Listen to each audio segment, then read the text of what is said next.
वहीं शिवम अपनी ये सच्चाई लोगों के सामने आते हुए देखकर उसे बर्दाश्त नहीं कर पाता और वो आत्महत्या करने के लिए रेल की पटरी पर जाकर खड़ा हो जाता है। वहीं रज्जो शिवम को बचाने के लिए उसके पीछे पीछे भागती है। तभी अचानक से आसमान से एक दिव्य शक्ति आकर उसे बचा लेती है। एक गांव में राम और कुंती नाम के पति पत्नी रहा करते थे। कुंती पेट से थी, वहीं राम अपनी बीवी की खूब सेवा किया करता था और रोजाना भगवान से यही प्रार्थना करता कि उसको एक प्यारा सा बेटा हो जिसे वो अपनी तरह पहलवान बनाएगा। ऐसे ही दिन बीतते हैं और बच्चे के जन्म का समय आ जाता है। लेकिन जब कुंती को बच्चा होता है तो दाई भागी भागी राम के पास आती है। अरे क्या हुआ दाई, मेरा लल्ला ही हुआ है ना, तुम इतनी चिंता में काहे हो? तभी दाई उसे कमरे में ले जाती है। वहीं बच्चे को देखकर राम के होश ही उड़ जाते हैं और वो क्रोधित हो उठता है क्योंकि वो बच्चा एक किन्नर था। नहीं, ये मेरा नहीं हो सकता, मैं इस बच्चे को नहीं पाल सकता, इसे तो मैं मार डालूंगा। ये तो नन्ही सी जान है, इसकी क्या गलती, इसे किन्नरों की टोली को दे देते हैं। लेकिन कुंती इस शर्त पर राजी नहीं होती है, जिस कारण वो अपने बच्चे को लेकर वो घर और गांव छोड़कर बहुत दूर दूसरे गांव में जाकर रहने लगती है और उस बच्चे का पालन पोषण करती है। इसी तरह शिवम बड़ा हो जाता है और उसी गांव में डॉक्टर बनकर लोगों की सेवा करने लगता है। फिर एक दिन, अरे ओ डॉक्टर, ये देख हमारे भाई का सर तवा के जैसे तप रहा है, जरा देख कर तो बता क्या हुआ है। तभी शिवम रज्जो के भाई का चेकअप करता है। इसे 104 डिग्री बुखार है, मैंने इंजेक्शन दे दिया है, सुबह तक ठीक हो जाएगा, ये लो दवा। ईहा का तो इलाज कर दिया, हमरा इलाज कौन करेगा?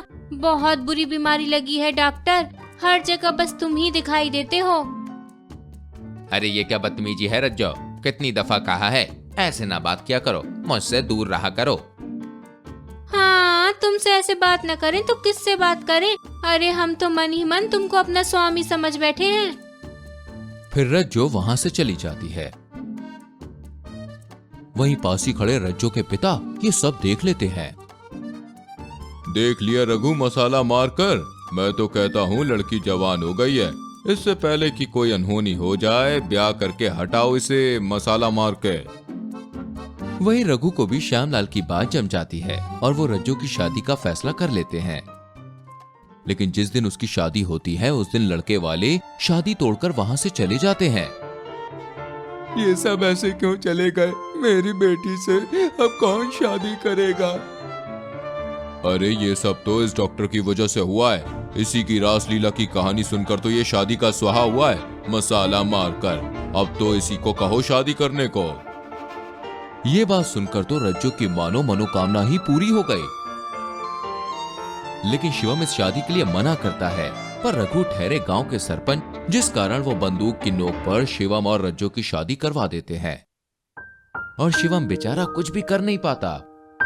वहीं ससुराल में रज्जो को जब शिवम के किन्नर होने की बात पता चलती है तो मानो उसके पैरों तले जमीन खिसक जाती है। डॉक्टर बाबू, आपने ये ठीक नहीं किया। अरे मैंने तो तुमसे शादी करने के लिए ही मना किया था, कहो अगर मैंने तुम्हें कभी भी अपने आसपास आने दिया हो तो तुम ही उतावली थी, तुम्हारे ही बाप ने हमारी शादी जबरदस्ती कराई है। देखो बच्चों, अब जो हो गया सो हो गया, अब तो एक ही उपाय है, सब अपना मुंह बंद करके शांति से बैठ जाओ, वरना अगर समाज को इसके किन्नर होने की बात पता चली तो ये अपनी जान दे देगा, और नहीं पता चली तो तुम्हारी जिंदगी नर्क हो जाएगी। इससे अच्छा मैं जो कहती हूँ वही करो, कुछ महीनों बाद बेटी तुम कोई ना कोई कारण देकर इससे तलाक ले लेना। वहीं दोनों इस बात से सहमत हो जाते हैं।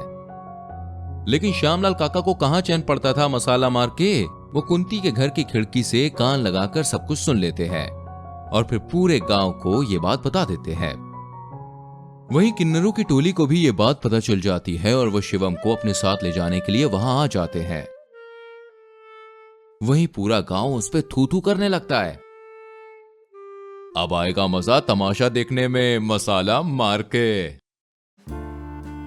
वहीं शिवम अपनी ये सच्चाई लोगों के सामने आते हुए देखकर उसे बर्दाश्त नहीं कर पाता और वो आत्महत्या करने के लिए रेल की पटरी पर जाकर खड़ा हो जाता है।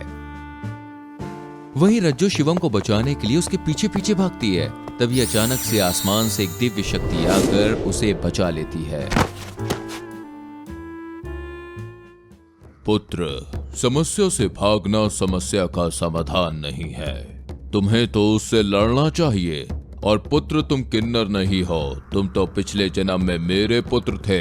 एक किन्नर के श्राप के कारण तुम्हें इस जन्म में ये जीवन जीना पड़ रहा है, लेकिन अब मैं तुम्हें उस श्राप से मुक्त करता हूँ। जिसके बाद देवता शिवम को अपनी शक्तियों से ठीक करके उसे आदमी बना देते हैं।